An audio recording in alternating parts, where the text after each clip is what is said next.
एक तरह से उन्होंने ये कहा है कि वारी एनर्जी अपने चाइना से लाए हुए गुड्स को मेक इन इंडिया के रूट से यूएस में भेज रहा था। चाइना से लाए गुड्स को मेक इन इंडिया करके अमेरिका से भेज रहा था, करेक्ट। और चाइना से आते हुए प्रोडक्ट्स पे anti dumping duty from a decade 10 साल से यूएस में। तो लेकिन आप चाइना का लेबल नहीं, आप लेबल कर रहे हो इंडिया का।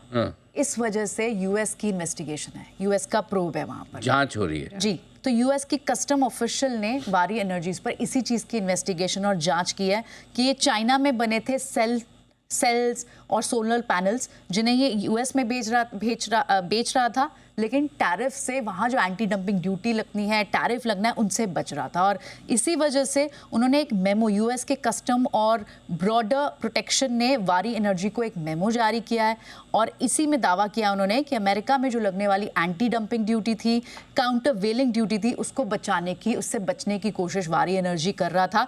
और पिछले 2 साल से इनफैक्ट आप देखें भी तो यूएस में सोलर पैनल का इंपोर्ट काफ़ी बढ़ा है। इनफैक्ट वारी एनर्जीज का अपना जो क्वांटम ऑफ बिजनेस आप बात करें, FY24 के कुल एक्सपोर्ट्स का लगभग 58% हिस्सा अमेरिका से आता है। लेकिन कंपनी ने एक सफाई दी है इस पर। कंपनी ने कहा है कि हम पूरा सपोर्ट कर रहे हैं, पूरा कोऑपरेट कर रहे हैं जो भी इन्वेस्टिगेशन जारी है, बट किसी तरह की क्लैरिफिकेशन उन्होंने मना नहीं किया या कोई बात दूसरी नहीं की। तो देखते हैं कि क्या कुछ निकल कर आता है, बट फिलहाल अभी तो इसका बड़ा इम्पैक्ट एक स्टॉक पर दिखाई दे रहा है क्लियरली, वारी एनर्जीज पे।